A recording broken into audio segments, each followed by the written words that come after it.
Hey, um, as you've probably heard, um, yesterday an MP uh, called Joe Cox, who was the Labour representative for a town in Yorkshire, was brutally murdered in a senseless attack, in a senseless act of violence. And what really bothers me is that typically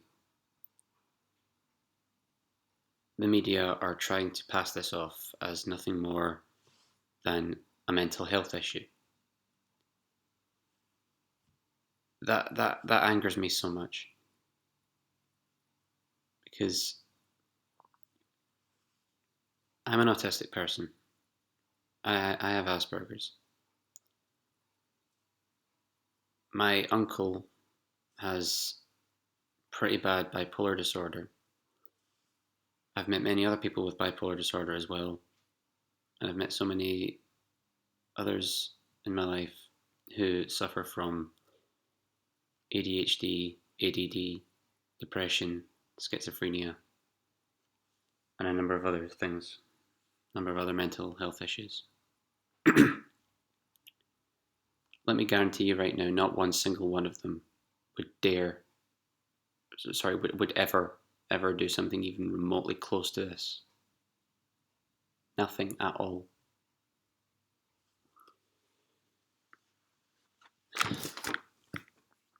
What pisses me off is that the perpetrator of this attack is not being labelled a terrorist solely because he's not of the Islamic faith. I can absolutely guarantee you right now that if he was Muslim, mental health would not be being brought up at all. It would leap straight to he's a terrorist.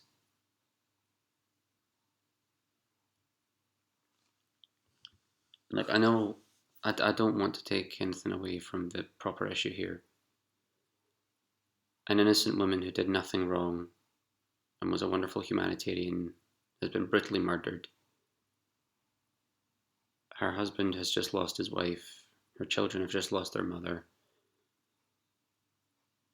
And as well as that, a sister has been lost, as well as an MP and a friend. And I can't even begin to imagine what they're feeling right now. Can't even begin to imagine. But what pisses me off as someone who is autistic is the fact that this is trying to be passed off by so many media outlets as someone with mental health issues, as though being mentally ill is a get out of jail free card when you commit crimes. No,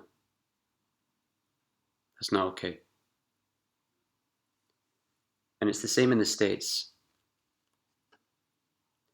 because so many mass murders get carried out over there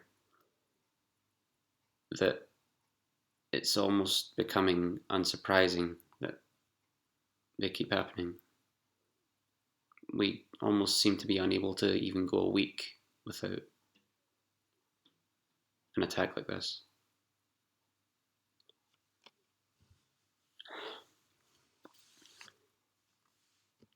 We seem to put ourselves into this farcical state of belief whereby you're only a terrorist if you're Muslim, and if you are Muslim, mental health has fuck all to do with it.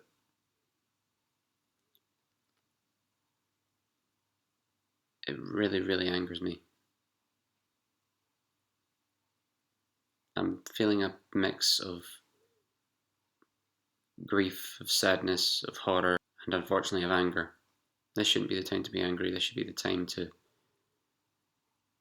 send your condolences and thoughts to the family and to everyone else who knew her and loved her.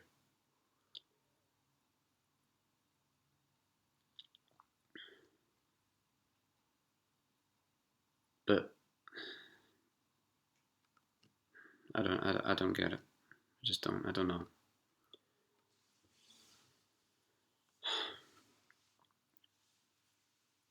The fact that this woman's been murdered and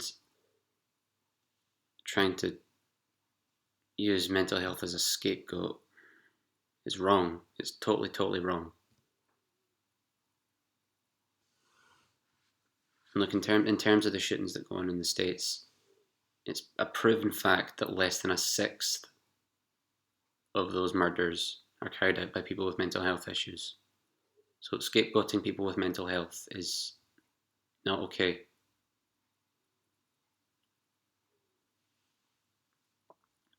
Because if you send out that message that murders like this are to do with mental health issues, you in turn are likely to send out the message that only people with mental health issues are able to perpetrate murders like these.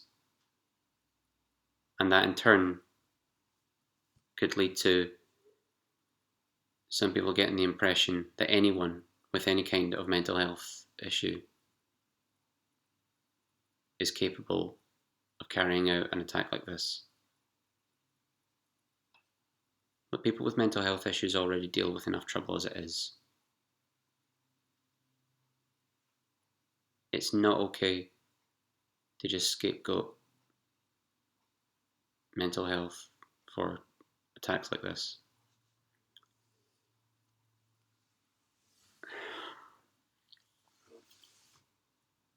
Like I wish I didn't have to do this, but I felt I had to.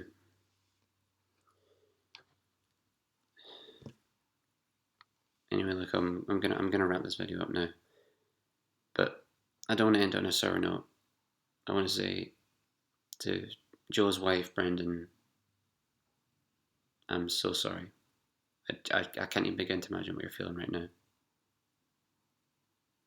I'm not going to pretend I do know what you're feeling, but stay strong. And to their kids as well, very, very young kids who are going to grow up without a mother now. Oh my God, that's unimaginable. And to everyone else in your, I'm so sorry. And just keep in mind, no, mental health is not the scapegoat here. Mental health did not play a part in Joe Cox's murder. Anyway, that's me finished with this now. Stay strong, Brendan. And the kids. Goodbye.